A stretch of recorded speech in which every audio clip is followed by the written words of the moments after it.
കോഴിക്കോട് ജില്ലാ coordination committee സംഘടിപ്പിച്ച ഒരു ജില്ലാ പ്രോഗ്രാമാണ് നാം വീക്ഷിച്ചുകൊണ്ടിരിക്കുന്നത്. ആയിരങ്ങളാണ് ഗ്രാമാന്തരങ്ങളിൽ നിന്ന് പരന്നൊഴുകി ഷംസുൽ ഉലമ നഗരിയെ ധന്യമാക്കിയിരിക്കുന്നത്.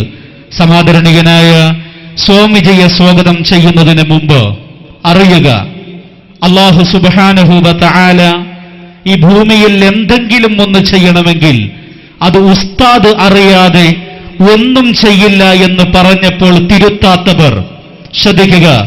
സ്കൂൾ അനുവദിക്കാത്തതിന്റെ പേരിൽ മുൻ വിദ്യാഭ്യാസ മന്ത്രി നാലകത്ത് സൂപ്പിയോട് അന്റെ വാപ്പാന്റെതാണോ സ്കൂൾ എന്ന് സ്വന്തം പ്രസിഡന്റ് ചോദിച്ചപ്പോൾ അണികൾ തക്ബീർ മുഴക്കിയിട്ടും മിണ്ടാതിരുന്ന ഉസ്താദ് കണ്ണിയത്തിന്റെ കറപുരളാത്ത ജീവിതം അടർത്തിയെടുത്ത് തെക്കുവയുടെ താഴികക്കുടം തീർത്ത് ജീവിച്ച കാളമ്പാടി ഉസ്താദ്, ഒരു മനുഷ്യനെ പോലും നോവിക്കാത്ത ആ മഹാരഥനെ കാളമ്പാടി ഉസ്താദ് സമസ്ത പ്രസിഡന്റായപ്പോ മൂരി കമ്പനിക്ക് കാള പ്രസിഡന്റ് നഴോതുമില്ല എന്ന് സ്വന്തം തെറിപ്രഭാഷകർ കളിയാക്കിയപ്പോ കുലുങ്ങിച്ചിരിച്ച് തിരുത്താത്തവർ, അതെ കുഫ്രിയത്തിലേക്ക് പോലും നയിക്കുന്ന പ്രസ്താവന നടത്തിയ പ്രഭാഷകരെ തിരുത്താത്തവർ, ഇന്ത്യ കണ്ട ഏറ്റവും വലിയ ഏകാധിപതിയുടെ ഭരണാധിപത്യത്തിനെതിരെ പ്രതികരിച്ച സ്വാമിജിയെ തിരുത്താൻ കെൽപ്പ് കാണിച്ചിട്ടുണ്ടെങ്കിൽ ഈ മുതലക്കുളം മൈതാനി പറയുന്നു, അറബിക്കടലമാലകളിലേക്ക് ഈ സമുദായം നിങ്ങളെ വലിച്ചെറിയുമെന്ന് പ്രഖ്യാപിച്ചുകൊണ്ട് ഈ സദസ്സിനെ അഭിമുഖീകരിച്ചുകൊണ്ട് സ്വാമിജി സംവദിക്കുന്നു. സാദരം സവിനയം ക്ഷണിക്കുന്നു.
കേരള സമസ്ത ജമയത്തുൽ ഉലമ സംഘടിപ്പിച്ചിട്ടുള്ള ഈ ശരീഅത്ത് സംരക്ഷണ സമ്മേളനത്തിൽ വേദിയിലും സദസ്സിലും സന്നിഹിതരായിരിക്കുന്ന എല്ലാ ബഹുമാന്യ വ്യക്തിത്വങ്ങൾക്കും ഞാൻ എൻ്റെ എല്ലാവിധത്തിലുള്ള ഹൃദയാഭിവാദ്യങ്ങളും നേരുകയാണ്.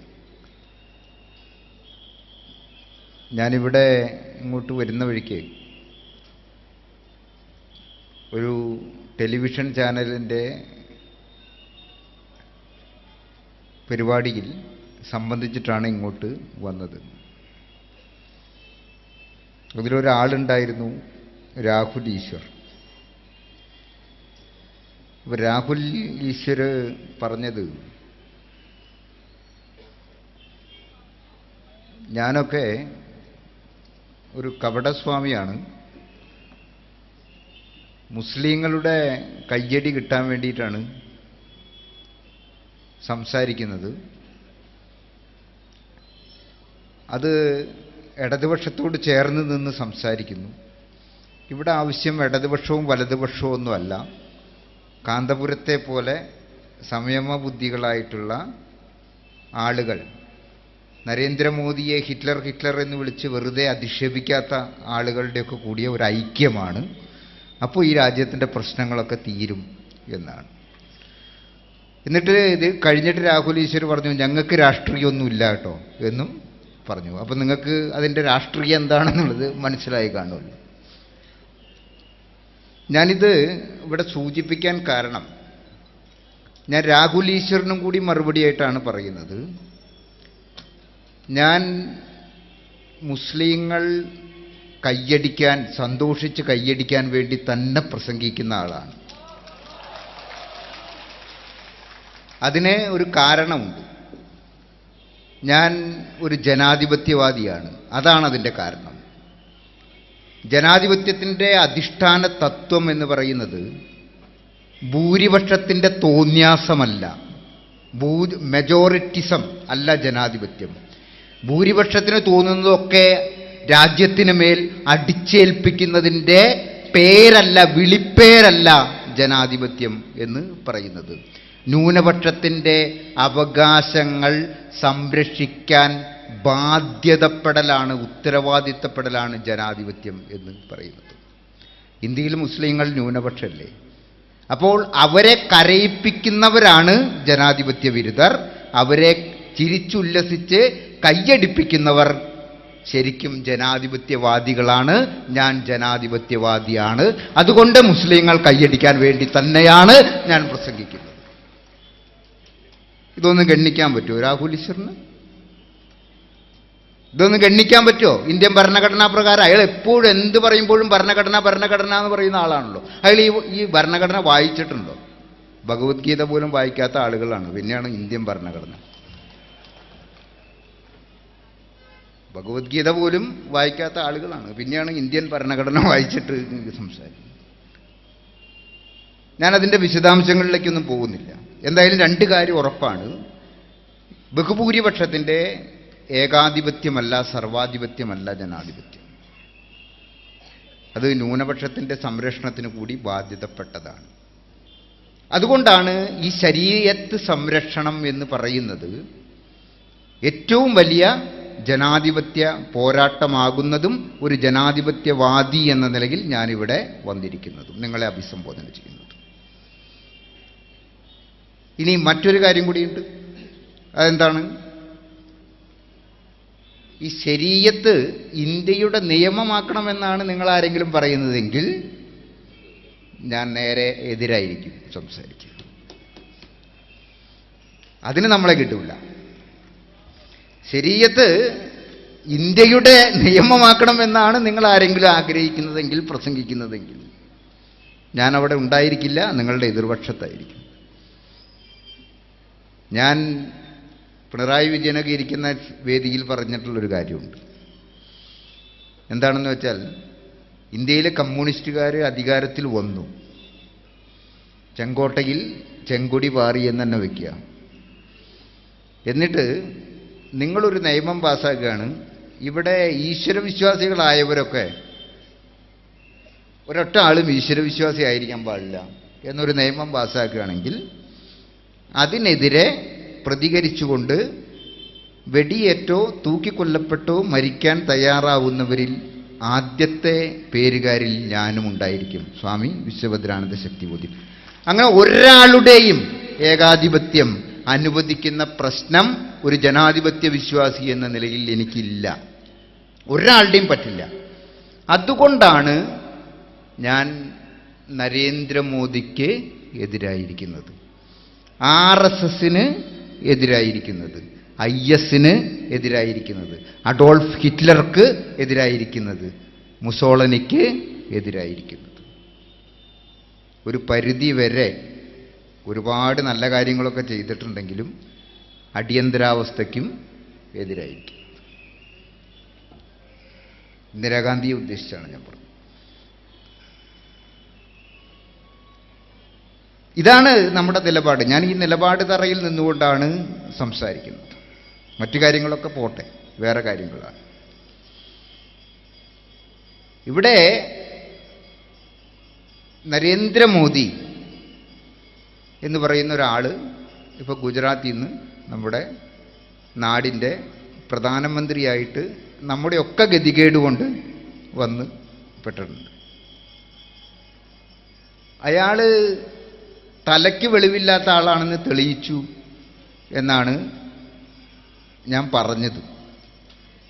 ഞാനിപ്പോൾ അതൊന്നും കൂടി തിരുത്തുകയാണ്. കാരണം തലയ്ക്ക് വെളിവില്ലാത്ത ആളാണ് നരേന്ദ്രമോദി എന്ന് ഞാൻ പറഞ്ഞാൽ അതിനെ തിരുത്തി മതസൗഹാർദ്ദം ഉണ്ടാക്കാൻ പോകുന്ന വിശ്വമത പണ്ഡിതന്മാർ നമ്മുടെ നാട്ടിൽ ഉണ്ട്. അപ്പോൾ അവരോടൊന്നും വർത്തമാനം പറഞ്ഞ് നിൽക്കാനുള്ള സമയം എനിക്കില്ല. എനിക്ക് വേറെ പണിയുണ്ട്, ജോലിയുണ്ട്, അതുകൊണ്ടാണ്. അപ്പോൾ ഞാനതൊന്നും കൂടി തിരുത്തുകയാണ്. ഇപ്പോൾ അയാൾക്ക് തലയ്ക്ക് വെളിവില്ല എന്ന് പറഞ്ഞാലല്ലേ കുറ്റം എന്നാണല്ലോ പറയുന്നത്. ഞാൻ മറ്റൊരു പദം ഉപയോഗിക്കുകയാണ്. അയാൾ ഇപ്പോൾ ഇന്ത്യൻ പ്രധാനമന്ത്രി കസേരയിലിരിക്കുന്ന നരേന്ദ്രമോദി എന്ന കുമ്മനം രാജശേഖരനെ പോലുള്ള RSS പ്രചാരകൻ ഇന്ത്യ കണ്ടതിൽ വെച്ചല്ല, ലോകം കണ്ടതിൽ വെച്ചല്ല, ഒരുപക്ഷെ ഇനി ലോകം കാണാനിരിക്കുന്നതിൽ വെച്ചും ഏറ്റവും വലിയ ജനവഞ്ചകനായ പ്രധാനമന്ത്രിയാണ്. ഏറ്റവും വലിയ വഞ്ചകനായ പ്രധാനമന്ത്രിയാണ്. ഞാൻ നേരത്തെ പറഞ്ഞത് കുറച്ചും കൂടി നല്ലതാണെന്ന് ഇപ്പോൾ വിശ്വമത പണ്ഡിതന്മാർക്ക് തോന്നിയാൽ നന്നായിരിക്കും. കാരണം ഒരാൾ വിവരദോഷിയാണ് എന്ന് പറയുന്നത് ഒരർത്ഥത്തിൽ ഒരു അനുഗ്രഹമാണ്. കാരണം വിവരമില്ലായ്മ ഒരു കുറ്റമല്ല. ഒരാൾക്ക് വിവരമില്ല എന്ന് തെളിഞ്ഞിരിക്കുന്നു എന്ന് പറയുന്നത് ഒരു പ്രശ്നമല്ല അത്. കാരണം അതിലൊരു നിഷ്കളങ്കതയുണ്ട്. നമുക്കും തോന്നും ആ വിവരമില്ലാത്തതുകൊണ്ടായിരിക്കും നരേന്ദ്രമോദി ഇങ്ങനെ ചെയ്തത് എന്ന്, അല്ലെങ്കിൽ ഇങ്ങനെയൊക്കെ ചെയ്യുന്നത് എന്ന്. പക്ഷെ ഞാൻ പറയുന്നു അങ്ങനെയല്ല. നരേന്ദ്രമോദി എല്ലാം അറിഞ്ഞുകൊണ്ട് തന്നെയാണ് ഇതൊക്കെ ചെയ്യുന്നത്. അതുകൊണ്ട് വലിയ വഞ്ചകനാണ്. ഗോർബച്ചേവ് എന്ന് പറഞ്ഞൊരാളുണ്ടായിരുന്നു, നിങ്ങൾക്ക് കേട്ടോ? ഒരുപാട് ആളുകളെ, എന്നെപ്പോലുള്ള ചെറുപ്പക്കാരെ ആത്മഹത്യയുടെ മുനമ്പിൽ കൊണ്ടുവന്ന് നിർത്തിയ മാന്യനാണ് അദ്ദേഹം. ഇപ്പം എവിടെയാണെന്ന് പോലും ആർക്കും അറിയില്ല. സോവിയറ്റ് യൂണിയൻ്റെ ഭരണാധികാരിയായിരുന്നു അയാൾ. ഓരോ നിയമങ്ങൾ നടപ്പാക്കി അവസാനം കുളിപ്പിച്ച് കുട്ടിയെ ഇല്ലാതാക്കി. അയാൾക്കൊന്നും പറ്റിയില്ല. അയാൾ സുഖമായിട്ട് എവിടെയോ ഇരിക്കുന്നു. എനിക്ക് നരേന്ദ്രമോദിയുടെ കാര്യത്തിൽ അങ്ങനെ ഒരു സംശയമുണ്ട്. അയാൾ ഈ നാടിനെ ഇല്ലാതാക്കിയിട്ട് വേറെ ഏതെങ്കിലും വിദേശ രാജ്യത്ത് ഏതെങ്കിലും മദാമയെ കല്യാണം കഴിച്ച് സുഖമായിട്ട് കൂടിയാലും നമുക്ക് അതിശയിക്കേണ്ടി വരില്ല. അയാളുടെ പോക്ക് അങ്ങോട്ടാണ്. ഇപ്പൊ സത്യം പറഞ്ഞു കഴിഞ്ഞാൽ ഏറ്റവും കൂടുതൽ പ്രശ്നത്തിലായിരിക്കുന്നത് നമ്മളാരുമല്ല, RSSകാരാണ്.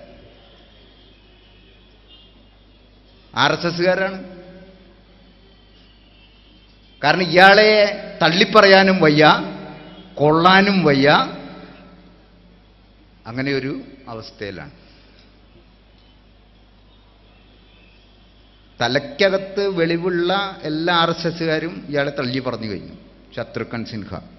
ഇപ്പം നമ്മളൊക്കെ പറഞ്ഞാലല്ലേ അത് എന്താ പറയുക, പുറമേക്ക് കാവി കുപ്പായവും അടിയിൽ ചുവന്ന അടിവസ്ത്രവും ധരിച്ചിരിക്കുന്നത് കൊണ്ടാണ്, അല്ലെങ്കിൽ പച്ച അടിവസ്ത്രവും ധരിച്ചിരിക്കുന്നതുകൊണ്ടാണെന്നൊക്കെ പറയാൻ പറ്റും. ഇപ്പൊ ചുവപ്പും പച്ചയാണല്ലോ ഇവിടുത്തെ ഏറ്റവും വലിയ പ്രശ്ന വർണ്ണങ്ങൾ. അങ്ങനെയല്ലേ പറയാൻ പറ്റുള്ളൂ. നമ്മൾ ശത്രുഘ്നൻ സിൻഹ അങ്ങനെയൊന്നല്ലല്ലോ. അയാൾ പറഞ്ഞു ഇവരെയൊക്കെ പഠിപ്പിച്ചിരുന്ന ഒരാളാണ്. ശത്രുഘ്നൻ സിൻഹയെ പോലെ ഉള്ള ആളുകളെയൊക്കെ പഠിപ്പിച്ചിരുന്ന ഒരുപാട് RSSന്റെ ആചാര്യത്വമുള്ള ആളുകൾ, ഗോവിന്ദാചാര്യ നരേന്ദ്രമോദിക്കെതിരെ കേസ് കൊടുക്കാൻ പോവാണ് സുപ്രീം കോടതിയിൽ. പോരാ, അരുൺ ഷൂരി, വാജ്പേയിയുടെ ഏറ്റവും പ്രിയപ്പെട്ട മന്ത്രി, അങ്ങേര് കൈകാര്യം ചെയ്തിരുന്ന വകുപ്പിനെ കുറിച്ച് അന്നും ഞാൻ ലേഖനം എഴുതിയിട്ടുണ്ട്. വിറ്റഴിക്കൽ വകുപ്പ്. രാജ്യത്തെ വിറ്റഴിക്കാൻ വേണ്ടി ഒരു വിറ്റഴിക്കൽ വകുപ്പ് തുടങ്ങിയ ഒരേ ഒരു ഇന്ത്യ ചരിത്രത്തിലെ മന്ത്രിസഭയായിരിക്കട്ടെ വാജ്പേയി മന്ത്രിസഭ എന്നുകൂടി ഞാനിവിടെ പറയുകയാണ്. അന്ന് ആ വിറ്റഴിക്കൽ വകുപ്പിൻ്റെ തലവനായിരുന്നു അരുൺ ഷൂരി. ആ അരുൺ ഷൂരി പറഞ്ഞു, അയാൾ പോലും പറഞ്ഞു നരേന്ദ്രമോദി ചെയ്തത് വിഡ്ഢിത്തങ്ങളാണ് എന്ന്. ഇതാണ് നമ്മുടെ രാജ്യത്തെ അവസ്ഥ. ഈ വിഡ്ഢിത്തം ചെയ്ത ആളുടെ തലയ്ക്ക് വെളിവില്ല എന്ന് പറഞ്ഞതാണ് ഇപ്പൊ പലരെയും വിഷമിപ്പിക്കുന്നത്. അവരുടെ തലയ്ക്കകത്ത് ഇപ്പം എന്താണ് ഉള്ളത് എന്നുള്ളത് പടച്ചതമ്പുരാൻ അറിയാം. ഇതാണ് പ്രശ്നം. ഇതാണ് ഇവിടുത്തെ പ്രശ്നം. ഞാൻ നരേന്ദ്രമോദി വഞ്ചനയുടെ പ്രസ്ഥാനമാണെന്ന് പറഞ്ഞത്, അല്ലെങ്കിൽ വഞ്ചനയുടെ വ്യക്തിത്വമാണ് എന്ന് പറഞ്ഞത് വെറുതെയല്ല. ഈ RSSൽ തന്നെ വഞ്ചനയുണ്ട്. 2 പദങ്ങൾ ഭഗവത്ഗീതയിലും ഖുറാനിലും ഉപയോഗിക്കുന്നുണ്ട്. ഇതിപ്പോൾ നരേന്ദ്രമോദിയുടെ ആളാന്ന് തോന്നുന്നുണ്ട്. നമ്മളൊരു പാഠം കൊത്തി.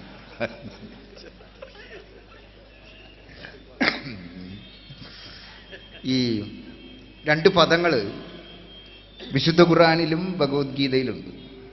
അതിൽ വിശുദ്ധ ഖുറാനിലുള്ളൊരു പദം മുനാഫിഖ് എന്നാണ്. ഈ മുനാഫിക്കുകളെ എവിടെ കൊണ്ടുവെക്കണം എന്നുള്ളതിനെക്കുറിച്ച് ദൈവത്തിന് പോലും കാഴ്ചപ്പാട് വളരെ കുറവാണെന്ന് തോന്നി എനിക്ക്. കാരണം എവിടെ കൊണ്ടുപോയാൽ ആ സ്ഥലം ശരിയാക്കി തരുമോ.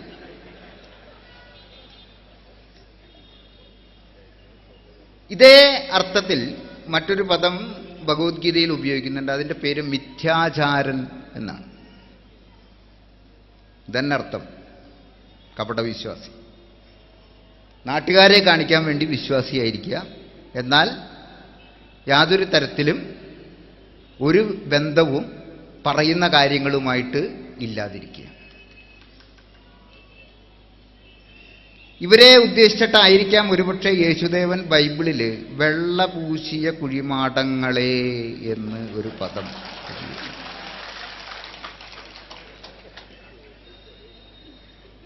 ഇതൊന്നും അസഭ്യമല്ലല്ലോ. കാരണം ബൈബിൾ കോട്ട് ചെയ്താൽ അസഭ്യമാവില്ല എന്ന് വെച്ചിട്ടുള്ള ഒരു ധൈര്യത്തിലാണ് ഞാൻ ആ പദം ഉപയോഗിക്കുന്നത്.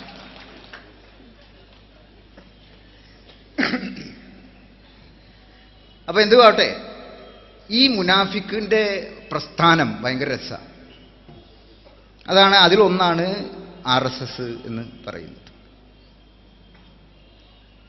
RSSൽ നിങ്ങൾ ശ്രദ്ധിച്ചാൽ മനസ്സിലാവും. അവരോട് ചോദിക്കുക, എന്താ നിങ്ങളുടെ ലക്ഷ്യം? അവർ പറയും ഹിന്ദുരാഷ്ട്രം. അപ്പോൾ കമ്മ്യൂണിസ്റ്റ് പാർട്ടിക്കാരോട് ചോദിക്കുക, എന്താ നിങ്ങളുടെ ലക്ഷ്യം? അപ്പോൾ അവർ പറയും കമ്മ്യൂണിസം കൊണ്ടുവരിക എന്നുള്ളതാണ്. കമ്മ്യൂണിസം കൊണ്ടുവരുന്നത് ലക്ഷ്യമായി പ്രഖ്യാപിക്കുന്ന കമ്മ്യൂണിസ്റ്റ് പാർട്ടി, അതിന് നൽകുന്ന പേരെന്താണ്? Communist party of India, communist party of India Marxist, communist party of India Marxist Leninist, അങ്ങനെ കുറേ ഉണ്ട്. അത് വേറെ കാര്യം. ഇപ്പം മാവോയിസ്റ്റ് ഉണ്ട്. ഇപ്പം അത് പറഞ്ഞാൽ തന്നെ ചിലപ്പോൾ വെടിവെച്ച് കൊല്ലുമെന്ന് അറിയില്ല. തണ്ടർ ബോൾട്ടാണ് എല്ലാവരും. അപ്പോൾ അങ്ങനെ അവർ കൃത്യമായിട്ട് അവരുടെ ലക്ഷ്യം എന്തോ അതുമായിട്ട് ചേർന്നുള്ള പേരിടുക. RSSനോട് ചോദിച്ചാൽ അവർ ഹിന്ദുരാഷ്ട്രമാണ് ലക്ഷ്യം എന്ന് പറയും. പക്ഷെ അവരുടെ പ്രസ്ഥാനത്തിൻ്റെ പേര് നോക്കിയാൽ അതിൽ ഹിന്ദു എന്നുള്ള വാക്ക് കാണില്ല. രാഷ്ട്രീയ സ്വയം സേവക് സംഘ്, വനവാസി കല്യാൺ ആശ്രം, ഭാരതീയ വിചാര കേന്ദ്രം. ഇതിലെവിടെയാ ഹിന്ദു എന്നുള്ള വാക്ക്? ഞാൻ ചോദിക്കട്ടെ, സ്വയം ഉപയോഗിക്കാൻ, സ്വന്തം പ്രസ്ഥാനത്തിൻ്റെ പേരിൽ ഉപയോഗിക്കാൻ കൊള്ളാത്തൊരു പദത്തിൻ്റെ പേരിൽ ഈ നാടും ഇന്നാടിൻ്റെ പ്രൗഢമായ സംസ്കാരവും അറിയപ്പെടണമെന്ന് നമ്മളോട് നിർബന്ധിക്കുന്ന അല്ലയോ RSSകാരാ, നിങ്ങൾക്ക് എന്താണ് ഈ നാടുമായിട്ടുള്ള ബന്ധം? എന്ത് ബന്ധമുള്ളത്? അവർക്ക് അവരുടെ പ്രസ്ഥാനത്തിൻ്റെ പേരിൽ പോലും ഉപയോഗിക്കാൻ കൊള്ളാത്തൊരു പേര് ഈ നാടിൻ്റെ പേരാകണം, ഈ നാടിൻ്റെ സംസ്കാരമാകണം എന്ന് അവർ നിർബന്ധം പിടിക്കുക.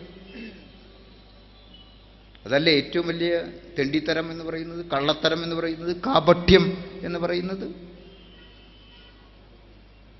അത് അവിടുന്ന് തുടങ്ങി.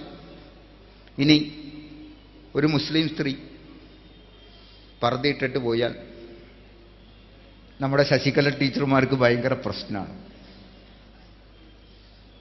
ശശികല ടീച്ചർമാർ ഉടനെ പറയും ഈ പർദ്ദ ഭാരതീയ വസ്ത്രമല്ല.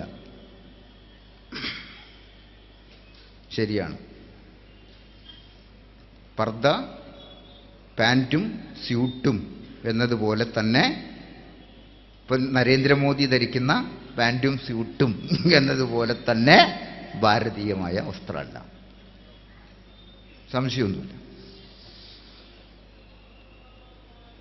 അപ്പം അത് ധരിക്കുന്നതിൽ ഒരു ദേശ കാലാവസ്ഥയ്ക്ക് നിരക്കാത്ത ചിലതുണ്ട്, അതിലും അംഗീകരിക്കാം, അത്രത്തോളം അംഗീകരിക്കാം. നമ്മൾ തിരിച്ചൊരു ചോദ്യം ചോദിക്കാം.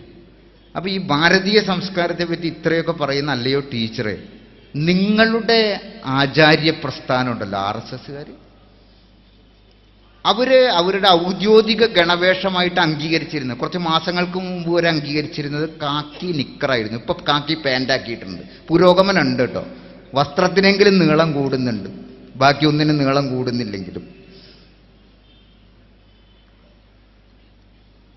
ഈ കാക്കി നിക്കർ ആണ്. ഈ കാക്കി നിക്കറിന് ഭാരതീയ സംസ്കാരമായിട്ട് എന്ത് ബന്ധമുള്ളത്? ഏതെങ്കിലും ഒരു മഹർഷി, ഏതെങ്കിലും ഒരു സന്യാസി കാക്കി നിക്കർ ഇട്ടിട്ടുണ്ടോ? നിങ്ങൾക്കൊന്ന് കാണിച്ചു തരാൻ പറ്റും? കോണകത്തിന് കാക്കി നിക്കറുമായിട്ട് അല്ല, ഭാരതീയ സംസ്കാരമായിട്ട് ബന്ധമുണ്ട്. കാരണം രമണ മഹർഷി കോണകാണ് ഉടുത്തിരുന്നത്. കാഞ്ഞങ്ങാട്ടുള്ള നിത്യാനന്ദ സ്വാമികൾ കോണകം മാത്രമേ ധരിച്ചിരുന്നുള്ളൂ. മിക്കവാറും ഞാൻ അങ്ങനെ ഒരുപാട് കോണകധാരികളായ കൗപീനധാരികളായ ആചാര്യന്മാരെ കണ്ടിട്ടുണ്ട്. അതുകൊണ്ട് ഇവരുടെയൊക്കെ നാമത്തിൽ അറിയപ്പെടുക പതിവുള്ള ഭാരതീയ സംസ്കാരത്തിന് കൗപീനവുമായിട്ട് കോണവുമായിട്ടൊരു ബന്ധമുണ്ട് എന്ന് പറഞ്ഞാൽ നമുക്ക് മനസ്സിലാവും. കാക്കിനിക്കറുമായിട്ട് ഒരു ബന്ധവുമില്ല. കാക്കിനിക്കർ, കറുത്ത തുപ്പി, കുറുവടി, ഇതിനൊക്കെയായിട്ട് ഭാരതീയ സംസ്കാരമായിട്ട് എന്ത് ബന്ധമാണ്? ഒരു ബന്ധവുമില്ല. പക്ഷെ ഇവർ പറയുന്നതോ നാട്ടുകാരോട് മുഴുവൻ പറയുന്നു, നിങ്ങൾ തൊപ്പി വയ്ക്കുന്നത് ശരിയല്ല, അത് ഭാരതീയല്ല, അത് തുർക്കിയിൽ നിന്ന് കൊണ്ടുവന്നിട്ടുള്ളതാണ്. നിങ്ങൾ ധരിക്കുന്ന പർദ്ദ ഭാരതീയല്ല, ഇത് ഇംഗ്ലീഷുകാരനോട് പറയില്ല. കാരണം സായിപ്പിന് ആവശ്യമുണ്ട് RSSകാർക്ക്. അതുകൊണ്ട് പാൻറ് ഭാരതീയമല്ല, അതുകൊണ്ട് ഇവിടേക്ക് പാൻറ് ഇട്ട് വരരുത് എന്ന് പറയില്ല. ക്ലിൻ്റൻ്റെയും ഒബാമയുടെയും പട്ടിയെ വരെ ഏത് ശ്രീകോവിലിൻ്റെ ഉള്ളിലേക്കും കയറ്റും. ഇവിടുത്തെ സാധാരണക്കാരെ മാത്രമേ കയറ്റാത്തുണ്ടാവുള്ളൂ. ഇതാണ് ഇവിടുത്തെ രീതി. അപ്പോൾ പേരിൽ, വസ്ത്രധാരണ രീതിയിൽ ഒന്നിലുമായിട്ട് ഭാരതീയ സംസ്കാരമായിട്ട് ഒരു ബന്ധമില്ല. പിന്നെ പച്ച നുണ മാത്രമേ ഇവർ പറയൂ എന്നുള്ളൊരു ഗുണമുണ്ട്. അതൊക്കെയാണ് കാപട്യത്തിൻ്റെ ലക്ഷണം. പച്ച നുണ മാത്രമേ ഇവർ പറയുള്ളൂ. പച്ച നുണ എങ്ങനെയാ പറയണമെന്നറിയോ? മാട്ടിറച്ചി തിന്നാൽ തല്ലിക്കൊല്ലും, അത് ഭാരതീയ ധർമ്മമാണെന്നാണ് പറയുന്നത്. നല്ല കാര്യമാണ്. പക്ഷെ അങ്ങനെയാണെങ്കിൽ ഞാൻ പറഞ്ഞു, കേരളത്തിൽ തല്ലിക്കൊള്ളേണ്ട ആദ്യത്തെ ഒരാളുണ്ട്, വെള്ളാപ്പള്ളി നടേശൻ. എന്നാൽ ഒരുപാട് ഉപകാരം നമ്മുടെ നാടിനുണ്ടാവും. ഇവിടെ നാട്ടിൽ പട്ടികൾ ചെയ്യുന്നതിനേക്കാളുള്ള അപകടം അങ്ങേര് ചെയ്തുകൊണ്ടിരിക്കുന്നുണ്ട്. കുറയ്ക്കല്ലേ, ഇപ്പം ഇത്തിരി കുറവാണെന്ന് തോന്നുന്നു. കാരണം 2-3 കേസ് വന്നപ്പോൾ ഇത്തിരി കുറവായിരിക്കുകയാണ്. ഒരു തൊടല് വീണുണ്ട്. അയാളിവിടെ എന്തൊക്കെയാ പറഞ്ഞിട്ട് നടന്നിരുന്നത്? മാട്ടിറച്ചി തിന്നാൽ അഖ്ലാഖ് മുഹമ്മദിനെ ഉത്തരേന്ത്യയിൽ തല്ലിക്കൊന്ന പോരാ. ഭാരതീയ ജനതാ പാർട്ടിയിൽ ഉശിരുള്ള ആളുകളുണ്ടെങ്കിൽ കേരളത്തിലും തല്ലിക്കൊല്ലണം എന്നാണ് ഞാൻ പറഞ്ഞത്. വെള്ളാപ്പള്ളി നടേശനും തല്ലിക്കൊള്ളട്ടെ, കാരണം അയാൾ പറയുകയാണ് ഇത് അവിടെ നടക്കുമ്പോൾ ഞാൻ ദിവസവും പശുയിറച്ചി കഴിക്കും, ഇതിനു മുമ്പും കഴിച്ചിട്ടുണ്ട്, ഇനിയും കഴിക്കും. പശുവിനെ കൊല്ലാണ്ട പശുയിറച്ചി കഴിക്കാൻ പറ്റുമോ എല്ലാവർക്കും? അപ്പൊ ഇത് വെള്ളാപ്പള്ളി നടേശന്റെ അടുത്ത് ഭാരതമാതാവ് ഗോമാതാവ് ഒന്നും പ്രശ്നമല്ല. കാരണം ഇവിടെ വോട്ട് കിട്ടണം, ഇവിടെ 4 ആളെ കൂട്ടണമെങ്കിൽ അയാളെ കൂടി സഹായം വേണം. അപ്പൊ ഇവിടെ പശുവിനെ കൊന്നോട്ടെ, പശുയിറച്ചി തിന്നോട്ടെ, കുഴപ്പമൊന്നുമില്ല. അപ്പുറത്ത് ഒരു ഇത് ഇപ്പൊ ഞാൻ വേഷം കിട്ടിയേക്കുക എന്നാ പറയണത് സ്വാമി. ഞാനല്ല, വേറെയും കുറച്ച് സ്വാമിമാരെയും കൂടിയും പറയുന്നുണ്ട്. സന്ദീപാനന്ദഗിരിയെ പോലുള്ള കുറച്ച് ആളുകളെ പറ്റിയും കൂടി അവരങ്ങനെ പറയുന്നുണ്ട്. അപ്പോ ഞങ്ങൾ വേഷം കെട്ടിയേക്കാണ്. ഇവിടെ ഏറ്റവും വലിയ വേഷം കെട്ടിയേക്കണ ആളാരാന്നറിയോ? ഉള്ളിസുര എന്നാണ് അദ്ദേഹത്തിൻ്റെ ഫേസ്ബുക്ക് പോലെയുള്ള സൈബർ കേന്ദ്രങ്ങളിൽ അറിയപ്പെടുന്നത്. ഞാൻ ഉള്ളിസുര എന്ന് പറഞ്ഞാൽ ആരാന്ന് നിങ്ങൾക്ക് മനസ്സിലായോ? BJPയുടെ കാസർഗോഡ് MP സ്ഥാനാർത്ഥിയായിട്ട് മത്സരിച്ച K. സുരേന്ദ്രൻ. എല്ലാത്തിലും മാട്ടിറച്ചി പ്രശ്നമായിരിക്കുക. അപ്പൊ സുരേന്ദ്രൻ മാട്ടിറച്ചി കഴിക്കുക ഹോട്ടലിലിരുന്ന്. ആരോ ഫോട്ടോ എടുത്തു.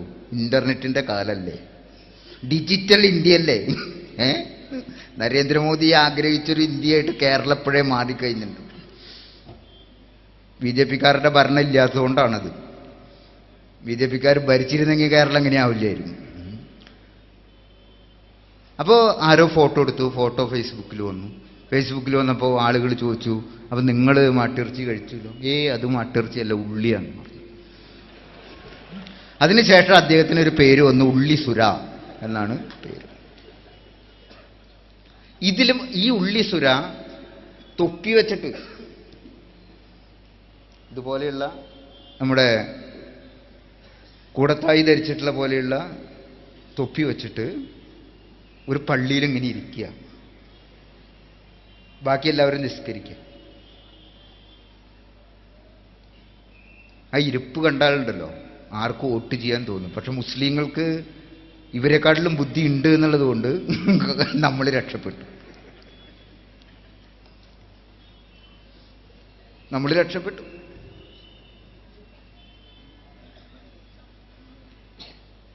അതല്ലേ കാപട്യം. അയാൾക്ക് എന്തെങ്കിലും ബഹുമാനം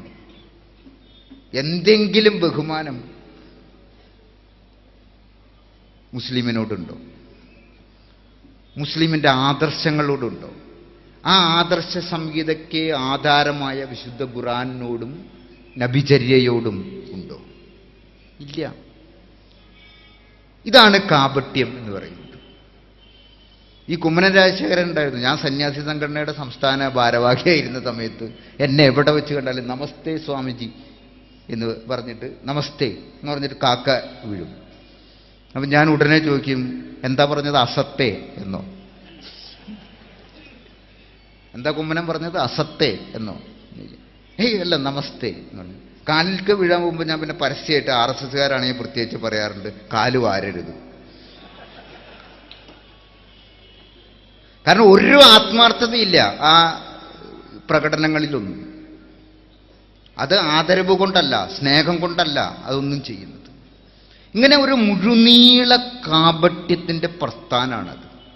ബ്രിട്ടീഷുകാർക്ക് കത്തെഴുതി കൊടുക്കുക, വീര സവർക്കർ, ഞാൻ നിങ്ങൾക്ക് വേണ്ടി അടിമപ്പടി ചെയ്യാൻ തയ്യാറാണ്, എന്നെ ഒന്ന് ജയിലിൽ നിന്ന് മോചിതനാക്കി. ആ കത്ത് ഇവിടെ പ്രസിദ്ധീകരിച്ചിട്ടുണ്ട്. അപ്പൊ അയാളിൽ നിന്ന് രാജ്യസ്നേഹം നമ്മൾ പഠിക്കണം, അയാളിൽ നിന്ന് ഇന്ത്യയുടെ ചരിത്രം പഠിക്കണം എന്ന് പറയുന്ന ഒരു ഭരണകൂടമാണ് ഇപ്പൊ നിലവിലുള്ളത്. ബ്രിട്ടീഷുകാർക്ക് വേണ്ടി കുഴലൂത്ത് നടത്താമെന്ന് പറഞ്ഞ ഒരാൾക്ക് ആളിൽ നിന്ന് നമ്മൾ രാജ്യസ്നേഹം പഠിക്കണം? വേണ്ടല്ലോ, വേണ്ട. ഇത് പറഞ്ഞാൽ എന്താ കുഴപ്പം? ഇത് പറഞ്ഞാൽ രാജ്യദ്രോഹിയാവും എന്നുള്ളതാണ് ഇപ്പോഴത്തെ കുഴപ്പം. അങ്ങനെ രാജ്യദ്രോഹി ആവുകയാണ് എങ്കിൽ നമുക്ക് ഈ രാജ്യം ഇല്ലാതിരിക്കുകയാണ് നല്ലത്. ഇവരെയൊക്കെ അംഗീകരിച്ചാലേ നമുക്ക് ഇന്ത്യ രാജ്യം ഉണ്ടാവുമെങ്കിൽ ഇങ്ങനെ ഒരു രാജ്യം ഇല്ലാതിരിക്കുക എന്നുള്ളതാണ് നല്ലത്. ഞാനിത് പറയുമ്പോൾ അത്രയും ആലോചിച്ച് തന്നെയാണ് പറയുന്നത്. എന്തിനാണ്? ഗാന്ധിജിയെ അംഗീകരിക്കാൻ പറ്റില്ല, ഗാന്ധിജിയെ കൊന്നവനെ അംഗീകരിക്കണം.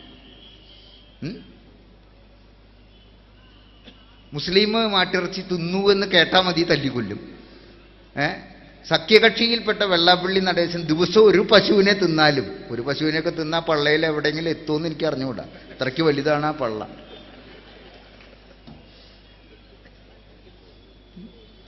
അയാൾ പശുവിനെ തിന്നാലും കുഴപ്പമില്ല, നമ്മുടെ കൂടെ കുഴപ്പമില്ല, കൂടാവുന്ന ഭാരതീയൻ. ഇത് എന്ത് സംസ്കാരമാണ്? ഒരു നിലപാട് വേണ്ടേ? ഞാൻ ഡൽഹിയിലായിരിക്കുമ്പോൾ എൻ്റെ അച്ഛൻ്റെ പേര്, ഞാൻ അങ്ങനെ പറയുമ്പോൾ അതിലിത്തിരി പ്രശ്നം ഉണ്ടാവുമെന്ന് എനിക്കറിഞ്ഞില്ല, അച്ഛൻ്റെ പേര് കോന്തുണ്ണിയായിരുന്നു. തമിഴ്നാട്ടിലെത്തിയപ്പോൾ ചിന്ന കൗണ്ടർ, കാസർഗോഡ് നിന്ന് ഇങ്ങോട്ട് കടന്നു കഴിഞ്ഞപ്പോഴേക്കും പേര് മാറി, രാവുണ്ണിയായിരുന്നു. ഇങ്ങനെയുള്ള ഒരാളെ നിങ്ങൾ എന്താ വിളിക്കുക? എന്താ വിളിക്കുക? അത് എന്താ വിളിക്കുക എന്ന് മനസ്സിലാക്കണമെങ്കിൽ ഇപ്പോൾ BJP MP ആയിരിക്കുന്ന സുരേഷ് ഗോപിയുടെ സിനിമ കണ്ട കുട്ടികളോട് ചോദിച്ചാൽ മതി, അവർ പറഞ്ഞു തരും. ഞാൻ പറയുന്നില്ല എന്താ വിളിക്കേണ്ടതെന്ന്, കുട്ടികളിൽ നിന്ന് പഠിക്കും.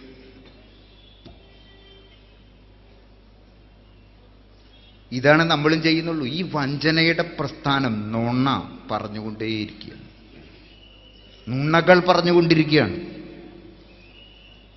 ഇപ്പൊ നമ്മളോട് എന്താ പറഞ്ഞത്? കള്ളപ്പണവും കള്ളനോട്ടും തടയാനാണ് നോട്ട് നിരോധിച്ചത്. ഒരുപാട് അഭിപ്രായ വ്യത്യാസമുണ്ട് എനിക്ക് മൻമോഹൻ സിംഗുമായിട്ട്, പ്രത്യേകിച്ച് അദ്ദേഹം ഭരിച്ചിരുന്ന സമയം. പക്ഷെ അദ്ദേഹം 2005 വരെയുള്ള ഇന്ത്യൻ കറൻസികൾ മുഴുവൻ സക്ക് ചെയ്തെടുത്തപ്പോൾ, അങ്ങനെ ഒരു വാക്കാണ് ഈ എക്കണോമിക്സിൽ ഉപയോഗിക്കുക, മുഴുവൻ രാജ്യത്തുള്ള ആ 2005 വരെയുള്ള നോട്ട് മുഴുവൻ സക്ക് ചെയ്തെടുത്തപ്പോൾ നമ്മളാരും അറിഞ്ഞില്ല. നിങ്ങളാരെങ്കിലും അറിഞ്ഞോ? ഞാൻ അറിഞ്ഞില്ല. ഇങ്ങനെ ഒരു നടപടി ഇന്ത്യ ഗവൺമെൻറ് ചെയ്തുകൊണ്ടിരിക്കുന്നുണ്ട് എന്നുള്ളത്. നമ്മുടെ ആരുടെയും ജീവിതം സ്തംഭിച്ചില്ല. ലോട്ടറി ടിക്കറ്റ് വിൽപ്പന മുടങ്ങിയില്ല, ഓട്ടോറിക്ഷകൾക്ക് ഓട്ടം കുറവുണ്ടായിരുന്നില്ല, പച്ചക്കറി കടക്കാരന് പച്ചക്കറി വിൽപ്പന ഇല്ലാതായില്ല, പെട്രോൾ ബങ്കുകാരന് പെട്രോള് വിൽപ്പന ഇല്ലാതായില്ല, ഒരു ബാങ്കിൻ്റെ മുമ്പിലും ക്യൂ ഉണ്ടായിരുന്നില്ല. കേരളത്തിൽ ആകെ അപ്പോൾ ഉണ്ടായിരുന്ന ക്യൂ ബിവറേജസിൻ്റെ മുമ്പിലുള്ള ക്യൂ മാത്രമായിരുന്നു.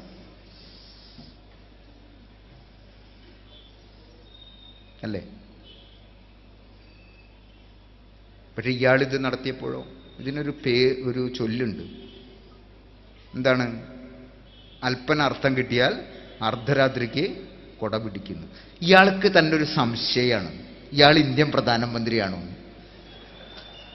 അതുകൊണ്ട് ഇയാളിങ്ങനെ ഇടയ്ക്കിടയ്ക്ക് ഓർമ്മിപ്പിച്ചുകൊണ്ടിരിക്കുകയാണ്, ഞാനാണ് കേട്ടോ ഇന്ത്യൻ പ്രധാനമന്ത്രി. ഇല്ലെങ്കിൽ ഒരു ഇന്ത്യൻ പ്രധാനമന്ത്രി എന്ന് പറയുന്ന പൊസിഷൻ അനുസരിച്ച് നോക്കുമ്പോൾ ഒരു സീനിയർ സൂപ്രണ്ടിൻ്റെയൊക്കെ പദവി മാത്രമുള്ള, ഒരു ഓഫീസിലെ ഒരു സീനിയർ സൂപ്രണ്ടിൻ്റെ പദവി മാത്രമുള്ള റിസർവ് ബാങ്ക് ഗവർണർ നടത്തേണ്ട ഒരു പ്രഖ്യാപനമാണ് ഇയാൾ 8 മണിക്ക്. ഞാൻ വിചാരിച്ചത് ഇന്ത്യൻ പ്രധാനമന്ത്രി 8 മണിക്ക്, നവംബർ 8-ന് 8 മണിക്ക് രാജ്യത്തെ അഭിസംബോധന ചെയ്യുന്നു എന്ന് കേട്ടപ്പോൾ ഞാൻ സത്യത്തിൽ വിചാരിച്ചത് പാകിസ്ഥാനുമായിട്ട് ഇയാൾ എന്തോ, അത് ഞാൻ എഴുതിയിട്ടുണ്ടായിരുന്നു മുമ്പേ, ഞാൻ പ്രവാചകനായിട്ടൊന്നുമല്ല, കാരണം കാള വാല് വെക്കുന്നത് എന്തിനായിരിക്കും എന്നുള്ളത് മനസ്സിലാക്കാനുള്ള കോമൺ സെൻസ് നമുക്കുണ്ട് എന്നുള്ളത്. ഇയാൾ ഒന്നും പറ്റാതായാൽ നാട്ടുകാരുടെ ശ്രദ്ധ തിരിച്ചുവിടാനായിട്ട് പാകിസ്ഥാനിൽ വെറുതെ ഒരു ബോംബ് കൊണ്ടിടും എന്ന് ഞാൻ പറഞ്ഞിരുന്നു. അവർ തിരിച്ചുവിടും. ഇതൊരു അണ്ടർസ്റ്റാൻഡിംഗ് ആണ്. അപ്പം അങ്ങനെ വല്ല യുദ്ധമാണോ വരാൻ പോകുന്നത് എന്ന് വിചാരിച്ചിരിക്കുമ്പോഴാണ് ഇയാൾ പറഞ്ഞ് നോട്ട് നിരോധിക്കാൻ പോകാത്തത്. അപ്പം ഞാൻ ഒരു പോസ്റ്റ് ഇട്ടു എൻ്റെ ഫേസ്ബുക്കിലല്ല വാട്സപ്പ് ഗ്രൂപ്പിൽ, തുഗ്ലക്കിയൻ നടപടി. പിന്നെ ഞാൻ നോക്കിയപ്പോൾ ഉണ്ട് ഒരു ചാനലിൽ, മാതൃഭൂമി ചാനലിലാന്ന് തോന്നുന്നു, തോമസ് ഐസക് ഇത് തന്നെ പറയുന്നു. ഇപ്പോൾ ആളുകളൊക്കെ, കുറേ ആളുകൾ അന്ന് ഞങ്ങളുടെ മെക്കട്ടയ്ക്ക് കയറി, നമ്മുടെ നല്ല സുഹൃത്തുക്കളാന്ന് പറയുന്നവർ പോലും, സ്വാമി ഇത് നല്ല നടപടിയല്ലേ? അപ്പം ഞാൻ പറഞ്ഞു, നിങ്ങളുടെ എന്തർത്ഥത്തിലായി പറയും നല്ല നടപടി?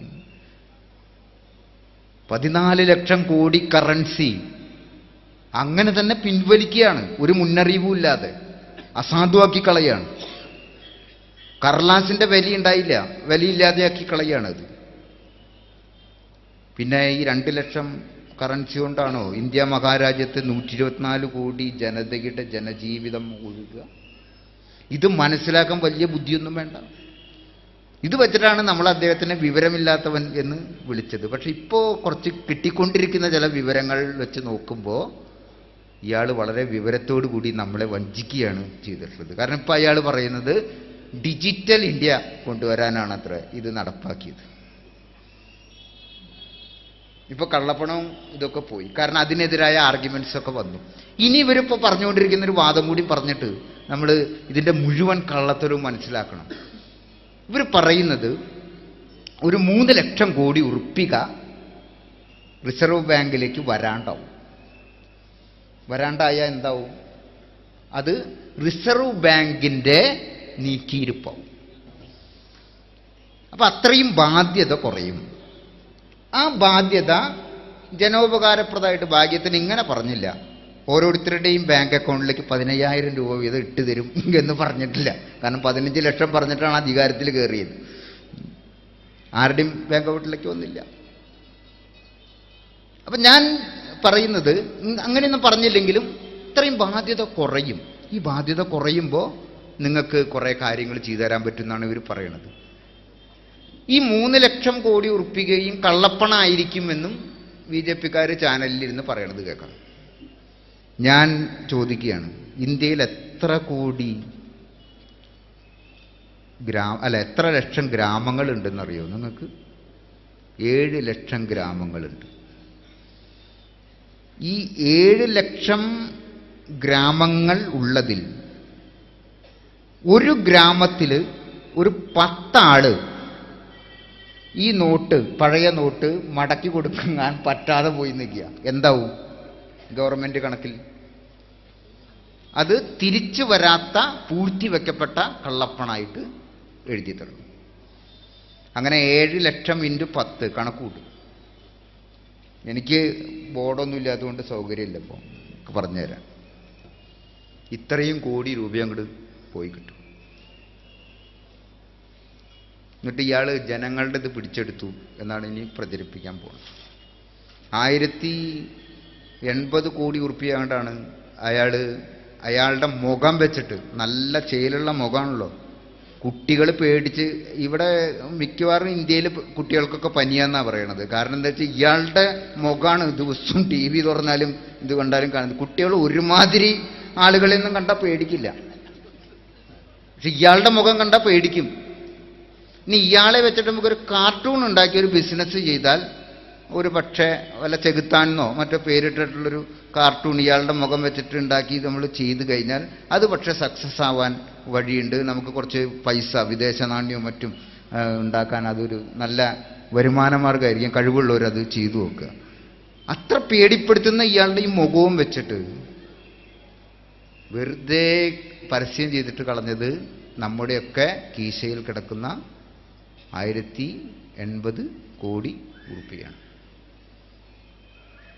മംഗൾയാൻ എന്ന് പറയുന്ന ലോകം മുഴുവൻ അംഗീകരിച്ച ഒരു ശാസ്ത്ര സാങ്കേതിക പദ്ധതി വിജയിപ്പിക്കാൻ ഇന്ത്യൻ ശാസ്ത്രജ്ഞന്മാർ ചെലവഴിച്ചത് എത്ര കോടിയാണെന്നറിയും? 470 കോടി ഉറുപ്പികയാണ്.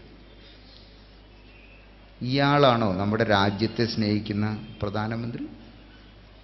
ഇയാളാണോ രാജ്യത്തോട് കൂറുള്ള പ്രധാനമന്ത്രി?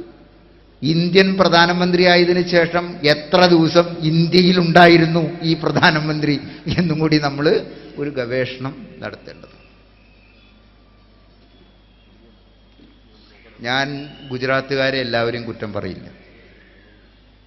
ഗുജറാത്തിൽ നിന്നാണ് നമ്മുടെ രാഷ്ട്രപിതാവ് വന്നത്. നാളെ ഒരു ചർച്ചയിൽ ജോർജ് കുര്യൻ എന്ന് പറയുന്ന BJP-യുടെ ഒരു വക്താവ് പറയുന്നത് ഞാൻ കേട്ടു. ഞങ്ങൾ നിങ്ങളെപ്പോലെയല്ല. MV ഗോവിന്ദനാണ് അപ്പുറത്തിരിക്കുന്നത്. ആരാണ്? കമ്മ്യൂണിസ്റ്റുകാരാണ്. ഞങ്ങൾ നിങ്ങളെപ്പോലെയല്ല. മുതലാളിമാർ വേണ്ട എന്ന് വിചാരിക്കുന്ന ഒരു സാമ്പത്തിക സമീപനമല്ല ഞങ്ങൾക്ക് ഉള്ളത്. ഞങ്ങളുടേത് ഗാന്ധിയൻ എക്കണോമിക്സ് ആണെന്നാണ് ആര് പറയണത്? ജോർജ് കുര്യൻ പറയണത്. ഞാൻ ജോർജ് കുര്യൻ ഉൾപ്പെടെയുള്ള എല്ലാ BJP നേതാക്കളോടും ചോദിക്കുക, ഗാന്ധിയൻ എക്കണോമിക്സിൻ്റെ ഒരു അടിസ്ഥാന തത്വം ഞാൻ പറഞ്ഞു തരാം. ഗാന്ധിജി പറഞ്ഞു, ഗാന്ധിജി നൽകിയിട്ടുള്ള ഏറ്റവും വലിയൊരു ഉപദേശമാണത്. ഗാന്ധിജി പറഞ്ഞു, ഒരു ഭരണാധികാരി എന്ന നിലയിൽ നിങ്ങൾ ഒരു തീരുമാനം എടുക്കുമ്പോൾ അത് നടപ്പാക്കുന്നതിന് മുമ്പ് രാജ്യത്തെ ഏറ്റവും പാവപ്പെട്ടവനെ ആലോചിക്കുക. അവന് നിങ്ങളുടെ തീരുമാനം ഏത് തരത്തിൽ ഗുണം ചെയ്യും ദോഷം ചെയ്യും എന്ന് ആലോചിച്ചതിന് ശേഷം മാത്രം നിങ്ങൾ ആ തീരുമാനം നടപ്പാക്കുക. എന്നാൽ നിങ്ങൾക്കൊരു നല്ല ഭരണാധികാരിയായിരിക്കാൻ സാധിക്കും. ഇതാണ് ഗാന്ധിയൻ എക്കണോമിക്സിൻ്റെയും ഗാന്ധിയൻ പൊളിറ്റിക്സിൻ്റെയും ഗാന്ധിയൻ എത്തിക്സിൻ്റെയും ഒക്കെ അടിസ്ഥാനം എന്ന് പറയുന്നത്. ഗുജറാത്തിൽ നിന്ന് വന്ന നരേന്ദ്രമോദിക്ക് ഇതൊന്ന് ജോർജ് കുര്യൻ പറഞ്ഞു കൊടുക്കണം.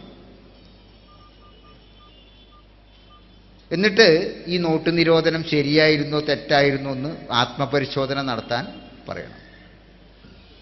ഇവിടുത്തെ ഏറ്റവും സാധാരണക്കാരനാണ് ബുദ്ധിമുട്ടിലായത്. അവൻ്റെ കഞ്ഞുകൂടിയാണ് മുട്ടിയത്, അവൻ്റെ തൊഴിലാണ് മുടക്കപ്പെട്ടത്, അവൻ്റെ വണ്ടികളാണ് ഓടാതായത്, അവൻ്റെ യാത്രകളാണ് നിലച്ചത്, അവൻ്റെ ജീവനാണ് മരുന്ന് വാങ്ങിക്കാൻ പോലും കാശില്ലാതെ കഷ്ടപ്പെട്ടത്, അവൻ്റെ സഹകരണ ബാങ്കുകളിലെ നിക്ഷേപമാണ് എന്നേക്കുമായി ഇല്ലാതായത്.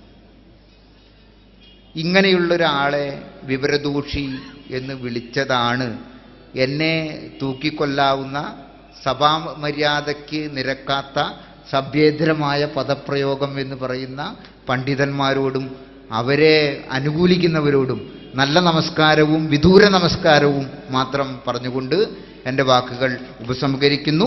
ശരീഅത്ത് സംരക്ഷണം ജനാധിപത്യത്തിന് വേണ്ടിയിട്ടുള്ള സംരക്ഷണമാണ്. അത് ഫാഷിസത്തിനെതിരായിട്ടുള്ള പോരാട്ടം കൂടിയായിട്ട് വികസിക്കേണ്ടുന്ന വിധത്തിൽ വിവരം കെട്ട വഞ്ചകനായ ഒരു പ്രധാനമന്ത്രിയാണ് ഇന്ന് നാട് വാഴുന്നത് എന്ന് നമ്മൾ ഓർക്കണം. എല്ലാവർക്കും നമസ്കാരം, സ്നേഹാഭിവാദം.